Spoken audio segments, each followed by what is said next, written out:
This is Transistor.fm.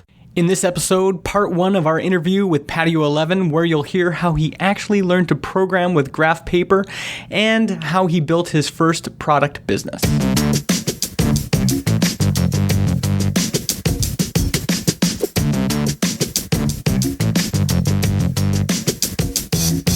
Welcome to Product People, a podcast focused on great products and the people who make them.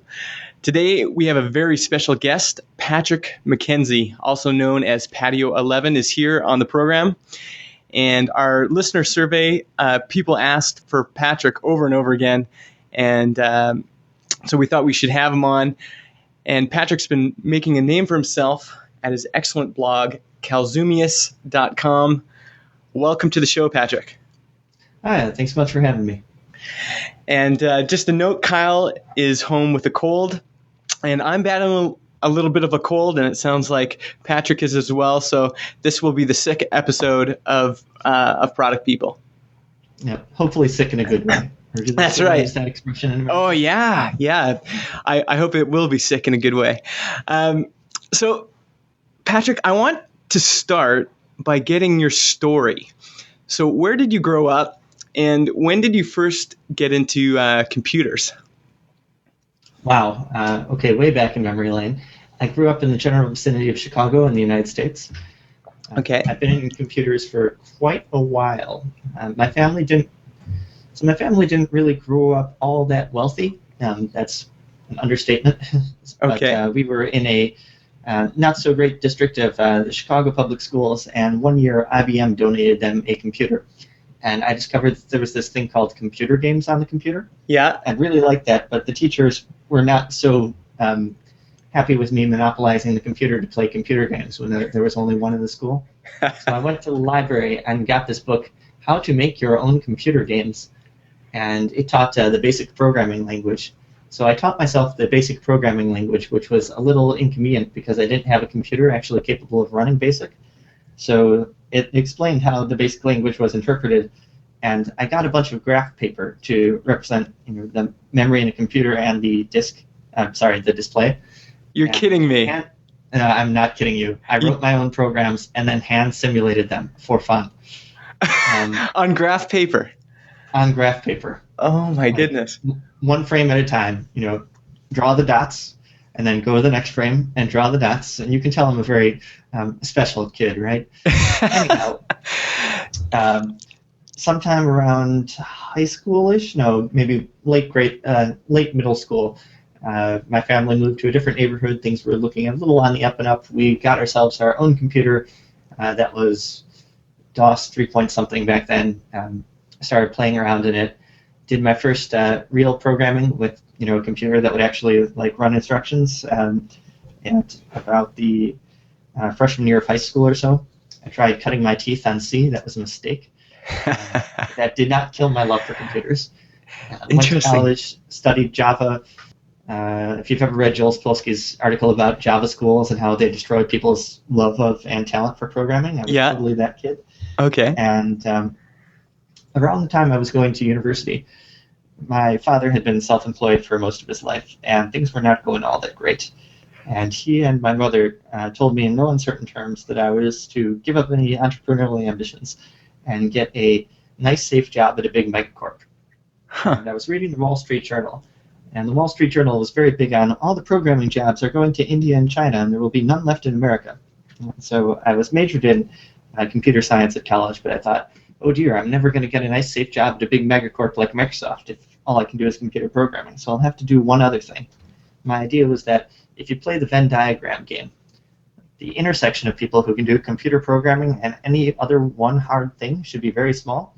Yeah. So even if there's 1 million folks graduating from Indian programming schools every year, the intersection of them who can do that other hard thing is kind of small, and there I will get my nice, safe job at Microsoft. And I thought, well, we trade billions of dollars a year of software with Japan, but most Americans don't speak English. Most Japanese people, most Japanese people don't speak English. And so if I became the one computer programming Japanese person who graduated in America in the year 2004, then I would have a nice, safe job at, I had it picked out. I was going to be the product manager for the Japanese version of MS Excel. That was my end career goal. Interesting. And so I graduated university with a degree in computer science and a degree in East Asian studies, which is basically, what do you say, Japanese minus Japanese literature. And I thought, am I good enough to enter Microsoft right now? And I thought, well, this is partially a self-confidence issue, but I thought, I'm probably not good enough to work at Microsoft yet. So I will go to Japan for a few years and work in a international exchange program, firm up my business Japanese, then come back and work at Microsoft. So when the international exchange program found out I had an engineering degree, they placed me in a prefectural technology incubator in Gifu Prefecture, which is Japan's answer to Kansas. Instead of corn, there's rice, and instead of white people, there's Japanese people. Yeah, not exactly a cosmopolitan Silicon Valley type of area. Yeah. Anyhow, so there's 5 translators at this technological incubator, and approximately like 1 translator worth of work to do. So I spent the 3 years of my contract with a lot of thumb fiddling. And after fiddling my thumbs for a year, I went up to the bosses and said, all right, we've got a research and development group here. I have an engineering degree. I can theoretically program Java as well as a graduate from a Java school can. Will you let me work in the R&D group? So they let me work in the R&D group for a little while, did some fairly inconsequential stuff with, we wanted to do a collaborative spam filter. So prior to there being Gmail and whatnot that had Bayesian filters that were filtered over many people's inputs, there were Bayesian filters on a per account basis, and we thought if you could share the accounts together, that would be awesome. Didn't turn out working all that well, but anyhow. So concurrent with working there, I wasn't really loving working at the company. It was, well, not the company, the incubator. It was pretty obvious that there was no career path forward for me in technical translation. Yeah. I have a funny story about that. I'll tell you the exact moment that I learned technical translation was not for me. Okay, I'd love to hear it. So obviously they train you on this sort of thing. You go to professional conferences, you hear about the ethics of the profession, yada, yada, yada. One of the ethical things about being a translator / interpreter is that you are not supposed to be part of the conversation. You are facilitating conversation from other people. So you aren't supposed to interject your opinions, and you're supposed to translate things exactly to the word as they are said, preserving as much of the nuance as humanly as possible. Got it. So I was once translating for the governor of Gifu Prefecture, and there was a international meet and greet at our technology incubator with the governor of Gifu Prefecture and the head of business development, vice president for business development of IBM Asia, who is obviously she's a bit of a bigwig, but she's also a bit of a bigwig who is also a very pretty blonde woman. And she was quite popular with some members of the governor's party, including the governor's chief aide-de-camp, who was a 65-year-old parody of a sketchy old Japanese guy. And so I was introducing the aide-de-camp to the vice president of business development for IBM Asia. And she said, hello, how do you do? And he said, you've got a great rack. And I'm like, I can't possibly translate that because this is going to blow up in my employer's face. So I said, he expresses the opinion that your dress is very flattering in you. And I later asked a professional translator at one of our development courses, what should I have done there? And she says, you should have said in exactly that tone of voice, you got a great rack. And I thought, well, I'm done. I can't do this job. I could not bring myself to do that. So anyhow, my 3-year contract ends up, in the middle of things there. So I'm very under-challenged at work. We've got 5 translators to do 1 translator worth of job. Maybe we've got 2 live events a year where I have to do translation, but interpretation. But translation, I've got maybe like 2 days of work a month. Okay. And the rest of the time is just spending a whole lot of time on the internet and on Slashdot and on the Business of Software forums on Joel Spolsky's site. Okay, yeah. Shades of things to come, by the way. Anyhow, so I'm spending a whole lot of time on the internet learning a little bit about search engine optimization and every other random topic I decided to read about, but I was really feeling like I was stagnating career-wise. So I thought, well, maybe I can dust off that entrepreneurial ambition and do some sort of like side project just to get my feet wet. And then, but the plan is still, after I get through this Japan thing, I'm going to go back to Microsoft. Well, go to Microsoft. I've never been there. Yeah. And so one of the things, because I was always asking my bosses for more work, this international exchange program that I was on has my division, which is the translators, and has another division, which is Americans, Canadians, UK people, etc., who teach English at Japanese schools. Okay. The vast majority of them can't speak a word of Japanese. Yeah. So there's 200 of them in this prefecture, and we have an email list that goes out to everybody for things, basically life support, like how do I teach better? I'm having this issue with my landlord. I don't understand what he's saying. I have this paperwork I need to file at City Hall, but it's all in Japanese. Can you help me? Yada, yada. Got it. And so because I can actually understand a bit of Japanese culture, because I've been studying it for 5 years at this point, can speak Japanese, and can read Japanese, I've been encouraged by my bosses to stay on this mailing list like it's my job, because I have very little to do with the actual job.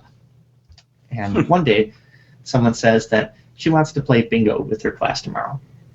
Wants to find a way to make bingo cards, which is faster than making them by hand. And being a somewhat smart alecky person, I reply all to the email list and said, yeah, there's this website, www.google.com. And if you type in bingo card creator software and hit enter, you'll get a list of 10 blue links. The top one is the one you want, and you'll be able to download software that makes bingo cards. She writes me a reply back, yeah, I tried that, dummy, and it didn't work. So I actually followed my own advice and looked at the software available for creating bingo cards, and it was just god-awful horrible. It could not possibly work for a teacher. The quality output was cruddy, and you had to manually do things for each bingo card, which defeats the purpose of making 40 bingo cards at once. That's right. So I spent a day just mocking up the world's worst swing app, and this was ungodly. It was just one text field where you would type your stuff in, and then it would dump 25 HTML files into your desktop. Okay. You would highlight all on the HTML files and hit Control-P, and Internet Explorer would print them all for you. That was the version 0 of Bingo Card Creator. Mm-hmm. And so at the end of the day, I jarred it up, put it on my university web hosting account, sent out a link to everybody saying, hey, there was this question earlier about creating bingo cards.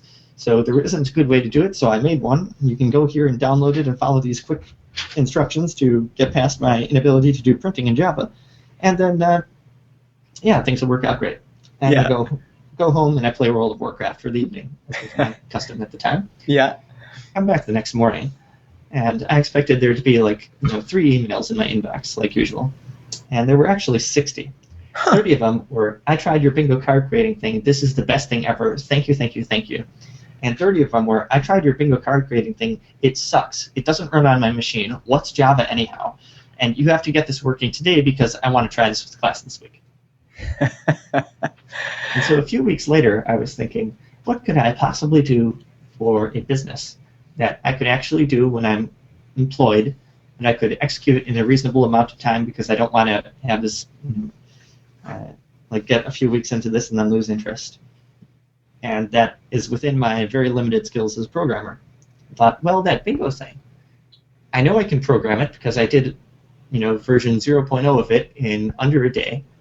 And if out of a list of maybe 200 people in central Japan, 60 of them were moved enough by it to write me about it, then there must be a market for this. That's right. So I spent and I told my plan to my father. I said, all right, here's the plan. I'm going to make this bingo thing. I'm going to put it on a website. I'm going to sell it over PayPal. And I'm going to drive traffic to it with AdWords and search engine optimization, which is this thing I've been reading about for a year and a half but haven't ever done. And my father says, you should just come back to America and get a good job. I'm like, no, this will work. I'm going to invest one video game worth of money in it. So $60, and I will start selling it a week from now. And my dad, who's been in business for 15 years by himself, is thinking, $60 of capital, 1 week to time to market. This is absolutely crazy. Not going to happen. Yeah. So a week later, I do indeed launch, and with a website created in Notepad, a logo that was created by a buddy of mine at the incubator, and the world's second worst Java swing app that does bingo card creation. And I built it, and nobody came. I thought, well, okay, what's the plan for marketing it? I don't know anything about marketing, but I do know that search engine thing I've been reading about for a year. Maybe if I fill a hole in the internet, then Google will have to send me people. And so since I've been dealing with English teachers, I know there's this thing that English teachers care about called the Dolch sight words. It's a list of about 200 words grouped up into 5 grade levels created by an English pedagogist in the 1930s. And it says you should basically know these words on seeing them. And teachers hear about it in teaching school, and they know they need to teach it to kids, but they don't necessarily know what the words are for first grade. And they weren't on the internet anywhere. So I went down to the library, grabbed a book, copied out the list of the Dolch sight words into a per grade list and put it on my website, and I said, hey, if you're looking for Dolch sight words, you probably want to have a review activity with your kids. Why don't you play Dolch sight words bingo, which you can conveniently create with this bingo card creator. Here's the download link to the free trial. And so got that done about a week into the business, and a week later I had a "You've Got Money" email from PayPal, my first sale. He actually got a refund, actually. It was a very rough version 1.0. It could only print to the default printer, among other things. If you had 2 printers attached to your computer, my solution for you was unplugging one of them, and it would print to the one that was still attached, because I didn't know how to do a printer dialog at the time. I see. And how much were you charging at the time? So this is the most consequential piece of advice I got from the Joel Business for Software forums prior to launching. I said, I'm thinking of charging either $15, $20, or $25, or a few pennies below them. And I'm concerned which I should go. I don't really feel that it's worth more than $15. It's cruddy software written by a bad engineer that does just one thing. And this gentleman, who I really owe a lot to him, he says, charge $25 and go higher after people start buying it. He says that engineers always underprice what they make. This is something that I've found true again in the last 7 years. Anyhow, so I went with $25. And so a person who I did not know paid me $25. I'm like, wow, that's kind of amazing. Yeah. And then the next month, about $200 of sales, and these guys actually did not ask for refunds. And I spent the next couple of months just slowly improving the software, trying to figure out any of the marketing thing. I tried posting on forums. That was totally ineffective. I tried selling it on eBay. That was totally ineffective. But I got to the end of the year, and just the one article on Dolch sight words had sold $1,000 and change of software, I think. Like, wow. And then, so I just continued doing that. And the plan was never really to quit my job and do a bingo card creator the full time. It was just my funny little hobby that had replaced World of Warcraft, that I was having fun and learning some stuff. But the plan was still get a nice job at a megacorp. So, And by the way, sure. What did your dad say? So after that first week and that first, your first month, you had $200, and then the first year, like 6 months later, I said, "Yeah, I sold $2,000 worth of bingo card creator." It's like, wow, that's amazing. I would never have expected it to sell anything. And a year later, he started. This happens every 6 months. He apologizes to me again for ever doubting me. But, I totally don't hold it against him or anything. Yeah. It does sound like a wild and crazy plan. Even knowing that it worked, it still sounds like a wild and crazy plan, especially if you have no tech or internet background. That's right.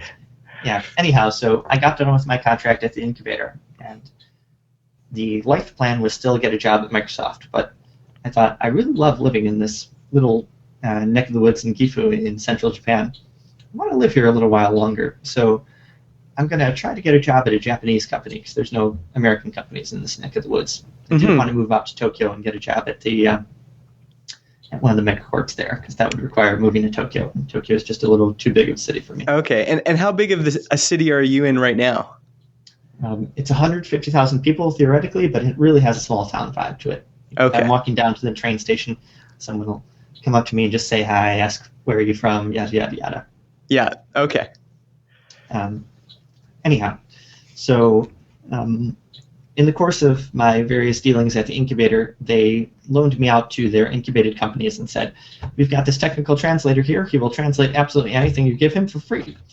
And one of the companies had 3,000 PowerPoint slides of documentation for CAD software that they wanted to translated from Japanese to English. So that was 2 very long months of excruciating work. Oh my goodness. They took me out to dinner at the end of that just to say thank you. Oh, that's And nice. so when I got done with the contract with the technology incubator, I went to the company that had asked me to do the CAD translation and said, "Hey, I want to stay in Japan a little while longer, and I was wondering if you knew anyone in this neighborhood who needed a bilingual engineer." And so he says, "Let me, talk about this." And then I get a phone call from him 3 days later, and he just tells me, "I need you to come to this station in Nagoya. Be wearing a business suit. We're going to talk to a guy I know." I figured it was just, we're going to be talking to a guy I know. We get to the meeting place. They invite me to their office, and it dawned on me only 30 minutes into 30 minutes into it that I was actually at a job interview. And but it was the weirdest job interview ever. Okay. Because I did not understand my contact with them was there and doing almost all the talking. I was doing no talking at my own job interview. Mm-hmm. And I was slow on the uptake that I was actually at a job interview. And after I figured it out, it was a job interview, I was not reading the signals right on how it was actually progressing. And so towards the end of it, they asked me if I had any questions. And I said, guys, throw me a bone here. I'm not reading the signals right. Are you interested in hiring me at all? They said, "Oh, well, we had already made the decision to hire you before we met you because we owe this guy a favor. But, we just wanted to meet you." And that blew my mind. Yeah. And I've since been told by Americans that, wow, those crazy Japanese people, they do hiring totally differently than we do. But as I've grown older and wiser, I think a lot of jobs in America are passed in similar ways. That's right. Private networks. And, you've scratched your back, I'll scratch yours through mentorships, that sort of thing. That's right, yeah. So I started working at a Japanese megacorp as a salaryman. And I suppose that term needs a bit of explanation. A salaryman is basically committed body and soul to their company from the point where they join it, typically right out of college, till they retire, typically at age 65 or 70. Oh, wow. And they, sort of the traditional Japanese ethic for salarymen is that you work incredibly hard on the behalf of the company, and in return, the company takes care of you in every possible way. They shield you from every risk. You will never be fired. You will get a 3% raise every year. You'll be promoted at the same time everyone else in your class gets promoted, regardless of your performance. And, BTW, you'll probably be pulling 100-hour weeks, sometimes 6-7 days a week. And you'll be doing it for a salary, which is, if you're an engineer, about a third the salary that American engineers make. But this is the business you have chosen, and you understand this going into it because it's a well-understood cultural system in Japan. Wow. And having been around the block before, I kind of knew, eyes wide open, what it was going to be like. We had at the job interview a question. They asked, "So, we're hiring you as a salaryman. Do you understand what that means?" I said, "Yep." And they said, "So are you planning on being with this company until you retire?" And I said, "Well, candidly, I'm an American. I can't promise I'm going to be in Japan for the next 40 years. Mm-hmm. So I don't know if I can promise that." And they said, "Well, we're taking a big risk hiring the first foreign employee of this company. Can you promise us that you'll be here for 4 years?" I said, 4 years is a long time for a young guy. I think it was 24 when I started the job. Yeah. I'll do 2 or 3, and I'll promise you we'll shake on that I won't leave until 2 or 3 years are up." Yeah. Said, "All right, we can do that." They said, "Do you have any needs that you need?" I said, "Well, obviously you've never worked with an American before. I've never worked for a Japanese megacorp before. I think we're both going to be adjusting a little bit in this relationship. I know that your expectations with regards to availability are a little bit different than Americans. And I'm just curious, about what time do people go home from the company?" The boss looks a little uncomfortable for a minute. It's like, "Well, I know there are people who go home at 7:30 or so." And I'm like, Oh, my goodness. so successfully read the hint there. Yeah. There are people who go home at 7:30. So women go home at 7:30. Ergo, the men go home at 9 o'clock for the early guys. So I can afford to go home at 10 and not look like the lazy American. Oh, my goodness. So for the first couple of years, I was generally going home sometime around 10. And then that slipped till 12, and then in crunch time that slipped till 3. Oh my goodness. Are they more productive? No, Okay. absolutely the opposite of the case.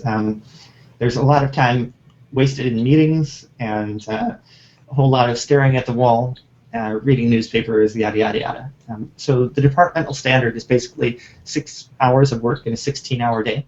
Okay. And I made the mistake early on of working to the limit of my capability. Yeah. I had taken aside by the senior engineers and said, "Hey, Patrick, you got to pace yourself. And if you're going to be here for many years, you got to understand, you don't want to make the older engineers look bad by being too much of a go-getter.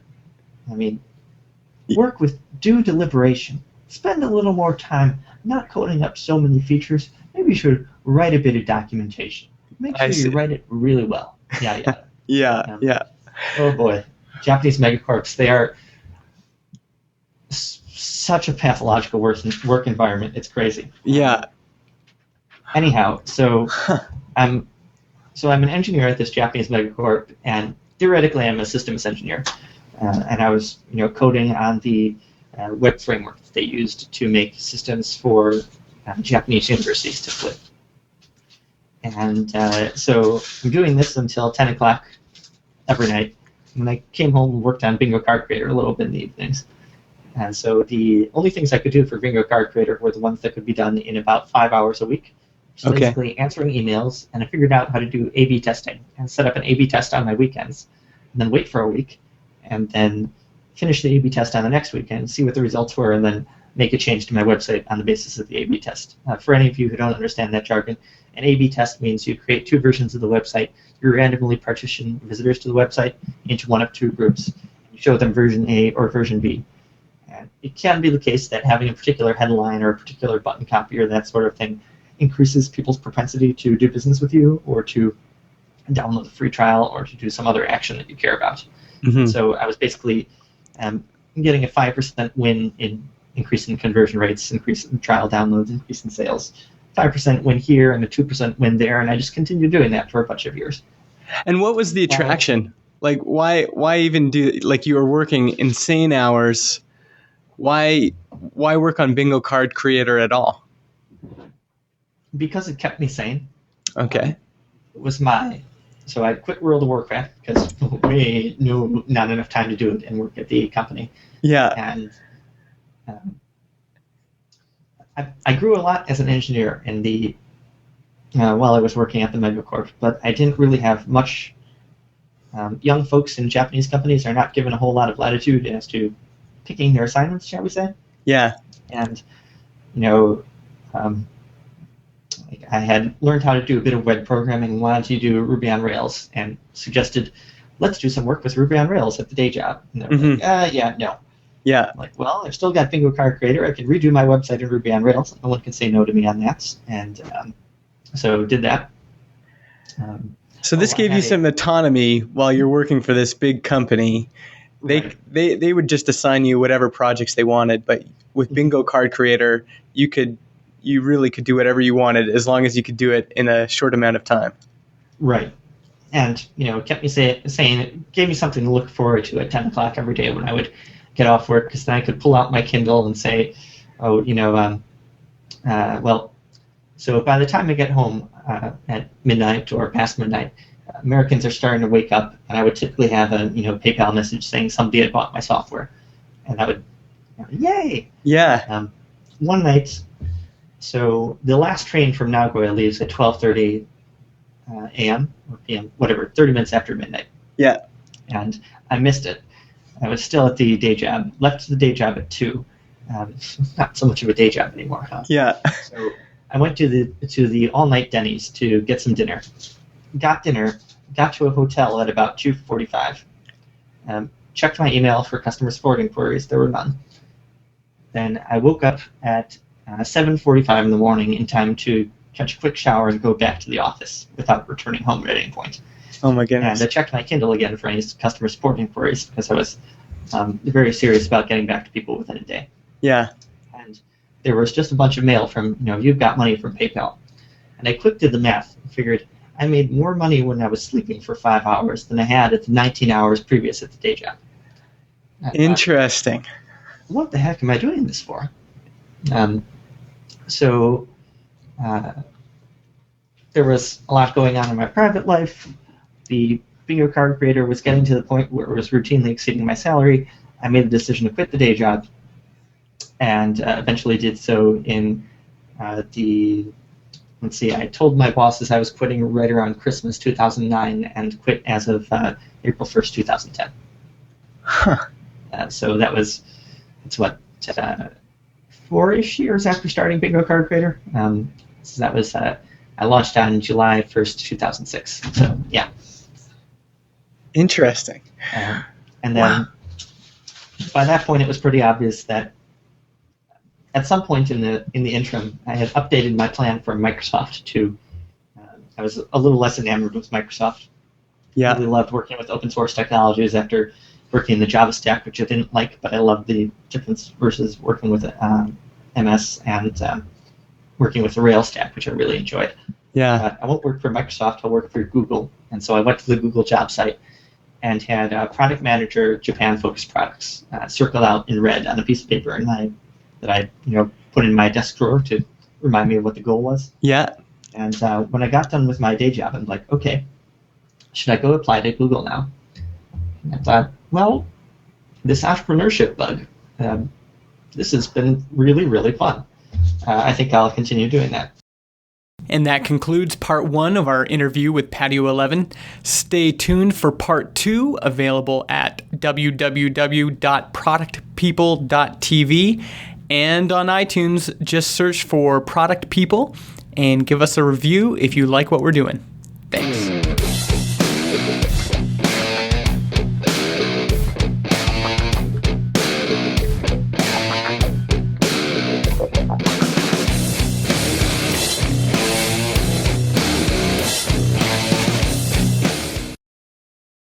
Podcast hosting is provided by Transistor.fm. They host our MP3 files, generate our RSS feed, provide us with analytics, and help us distribute the show to Spotify, Apple Podcasts, and more. If you want to start your own podcast or you want to switch to Transistor, go to transistor.fm/Justin and get 15% off your first year.